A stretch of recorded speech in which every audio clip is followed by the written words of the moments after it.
Just a little bit on before my Foster time, Street. so I can't tell you exactly. There really is no such place today. It apparently was a small dirt lane, and I don't even think it exists anymore. I think it just crossed over. I can remember that we used to go that way to Beverly Farms. Yeah. We used to go down Essex Street and then take a little thing that went across. Yes, They yeah. call It's that still pretty Paradise. countryish down there now, Yeah. even today. Yeah, and there's an S curve there where you cannot see very far in either direction when you're on the railroad track, and this that's is where one of it the all things happened. that led to that accident. Okay. You want to talk a little bit about this, Rich?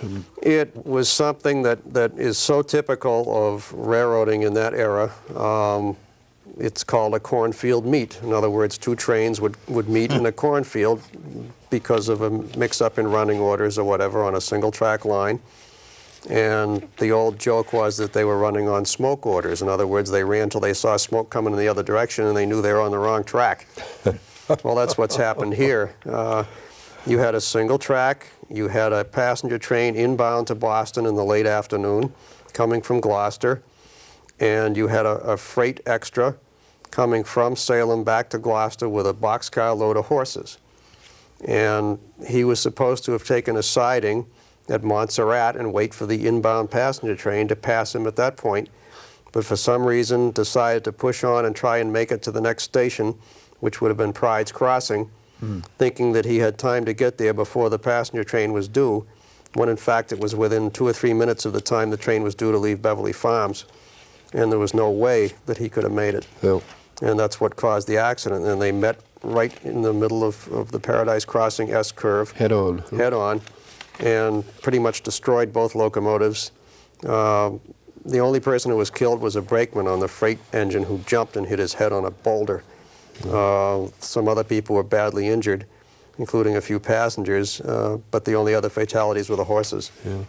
Didn't take long for the crowd to get down there, Harold, as we see in the pictures here. No, I think accidents do attract Word got out crowds, rather quickly here that there was a happening down on the track. It might also be interesting to note that at this time, 1892, the locomotives not only were numbered, but they also had names. Like the 154, which was the 440, was called Salem. Took them a while, it says here in the article, to clear the track and restore service. And was this the catalyst? Was this the thing that really got them into double tracking? Oh, I think so. And this was the final. Sure. It seems to be. Yeah. You had a lot of wealthy people living down on the Gloucester branch, and I think that they probably had a lot of influence. They certainly didn't want to get involved in one of these head-ons. And I think that probably was as much a factor as anything in getting the railroad to hustle this along. The question that comes into my mind, how would they communicate, engineer to station or central, location? Would there be Morse code? Telegraph Yeah, system, by this then time, train orders. Train orders, I see. Yeah. right? They were actually, a telegraph order message would be sent to the nearest station agent, and he would write that down on a piece of paper and actually hand it physically to the engine crew. And that's how they ran, especially on one of these single track lines. Right. Well, as we said earlier, thank goodness, but one fatality here. This could have been a major. Oh, indeed. It could have been Major far worse catastrophe. if they'd been going faster, or if the freight locomotive had been a big engine instead of a little 040 switcher. It could have been a much more loss of life involved. Yep. One side light to this is that we actually have a piece of the bell from the little switch engine, and we have a piece of window sash from the baggage car at the Historical Society. And it might be interesting to show those too. Okay, through the magic of cutaways. The magic of cutaways, yeah. This next photo is of interest to me, and we inserted this at the last moment here. And this is a picture of a bunch of fellows, a crew, track crew here, taking good care of, we might say, of the lines, of the railroad lines. And the fellow that's standing second from the right is my grand uncle, Edmund Giles Josephs, and for whom I am named. And so I'm quite proud of this picture. Where was this taken, Rich? It's funny because this picture we had given to us a couple of years ago by a lady whose father was the second on the left, Michael Cronin. And she gave us this picture. It was taken on Elliott Street. right just past the crossing, you can see in the background.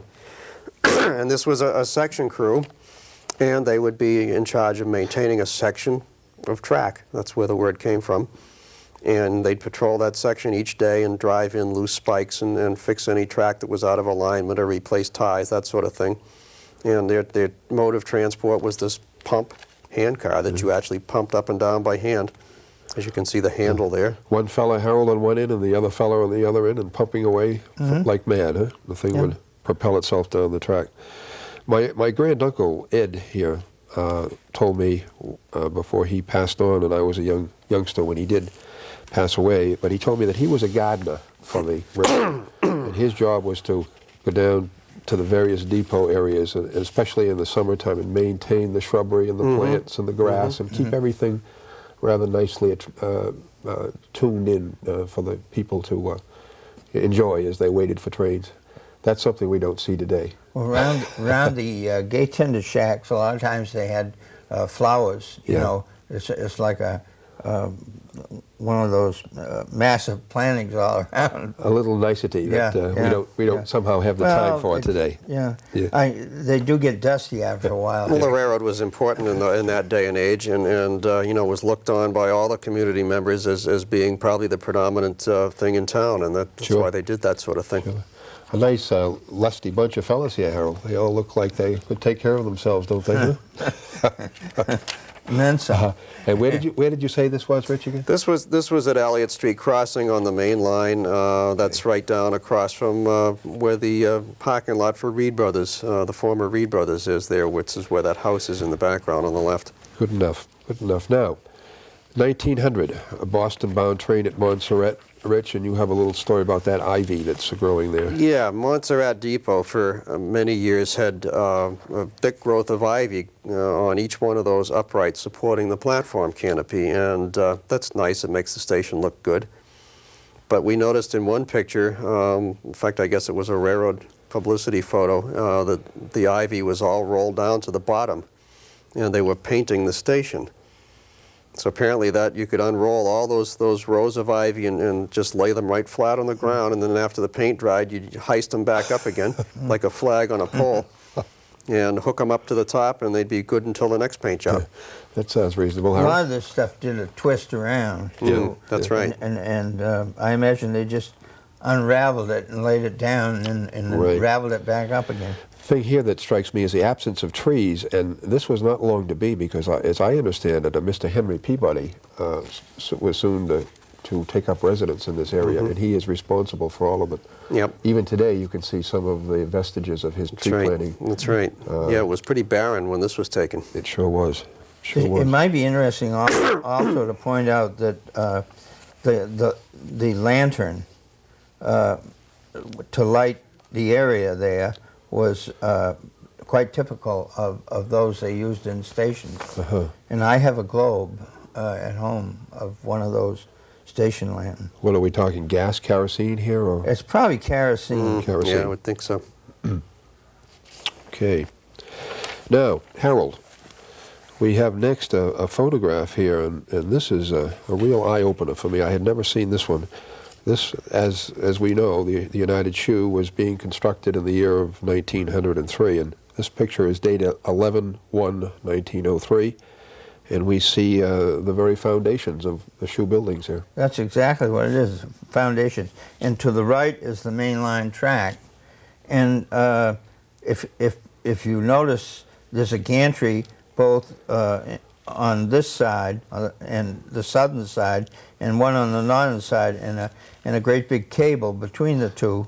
And this was for probably transporting building materials to the area. This was quite typical of the structure of the building, where this was one of the first buildings that they poured concrete and also had iron reinforcing rods all throughout, such that even the floors were such that you could, drive heavy machinery and you know, over the floors with no damage. So these gantries here, they were on the track itself, and they They could were go on a forward special track. Yeah, a little narrow gauge track. This was a track that was put there during the building and yanked down after the building. So they could go left and right, and then Yeah. the cable went north and south. Yeah. Imagine the cast of thousands that were to build this. Lots of structure. Italian immigrants. In fact, that's pretty much where the Italian community in Beverly originated, is at the time of the United Shoe. You know, thousands. Beckford, Bennett. Right, thousands of Yeah, people worked yeah, on this project. And as And most of them were masons anyway, you know, stone masons. And they probably worked for less money than the people in Beverly did. Right, and as we said earlier, not without risk, many of them were to, well, not many, but a goodly few were to lose their lives here, putting, Well, putting yeah. the structure up. Indeed. You didn't worry about that if you happened to get caught. That was the, Yeah, that was into the a end of bucket of that. cement. you the know. roll of the dice. Yep. Right now we have all kinds of insurance. and Sure. Okay, now, Frauds of insurance. we're up to 1905, Harold. This is your photograph here. And we're looking at the United Shoe, and 3 years later, it's up and going. This was one of the glass plate negatives that I discovered at the United Shoe and is now at the Smithsonian. They have given them the major portion of the collection. And this happens to be, well, it's a switching locomotive, and it's an 040, and it's what it's doing. It's assembling a freight train with cars that are going to go to Craddock Terry, and Craddock Terry was a rather large manufacturer of shoes, and what they're doing is they're loading the boxcars with United Shoe machinery to go to Craddock Terry. So this is going to be a freight train which eventually would drop these off at Craddock Terry. Now, as we look at this picture, Rich, would these tracks run along what is now the Ball Street Playground? Yes. And back between That's- the playground and the shoe buildings? That's right, and this picture was taken from about where the footbridge That's right. used That's to what I cross was the going to track, say, where which, they used to go over. right, which is Yeah. not there anymore. No. But again, it's 1905, and look at the progress that they made on the building in, Oh, sure. in the 3 years, 2 years actually, here, Yep. from 03 to 05. That's right. Things move fast. Didn't take It's them long. amazing. Okay, next we're up at Montserrat Depot, Rich, and let's see, are we at President Taft's train here?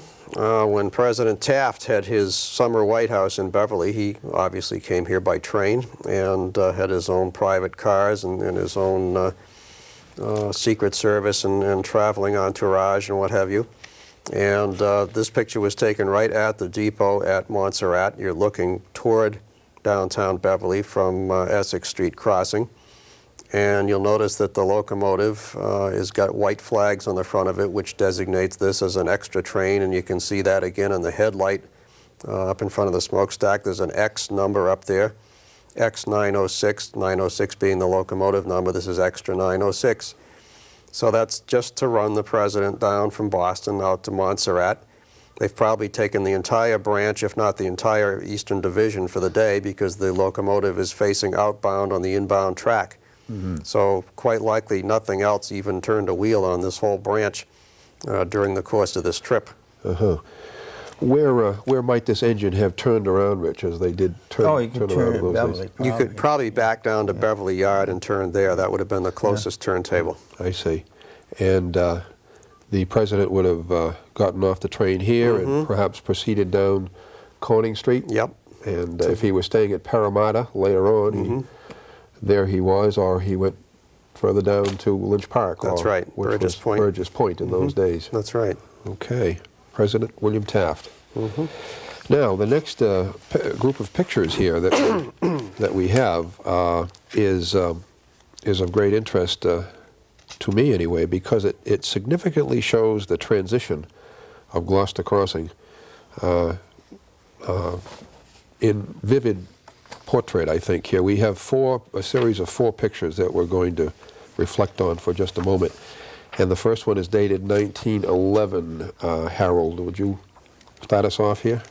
Yeah, this is probably the most dramatic change as I remember it, and it's looking north, and the Colin Street is coming in at the right, and Cabot Street is coming down towards, and Rantoul Street goes off to the left, and there's a glimpse of a large building, at least 2 to 3 story, on the extreme left here, and that was Macaulay's drugstore. Well, later it became so that gives Joe you Macaulay's, a little right. bit. But it's amazing some of the houses that are gone, and the width of the street has changed, and Right. There's so many changes. That Right. Well, the reason, Rich, that we're including these, obviously it's a railroad crossing, and it pertains to what we're dealing with here, but take a look at the next picture here, and we're only maybe 10 or 15 years possibly later on, and look how it's changed. Sure. Sure. Well, obviously, you've got one thing different, and that's the fact that the road is paved in the later shot. The earlier shot, it's still dirt. The trolley tracks are still there, but they're much more obvious in the newer picture in the 1920s. You're looking in the exact opposite direction, first to second shot here. kind of up Cabot Street. Up Cabot in the 1911 shot, and then down Cabot in the 1920s shot. Yeah. Colin's off to the left and Rantoul's off to the right. Right. And this trolley track that's coming into the foreground would run right through Wenham, Yep. North Beverly, Wenham, Yep. and Yep. Hamilton. Yep. Ending where, Harold? At Depot Square? I don't know when they backed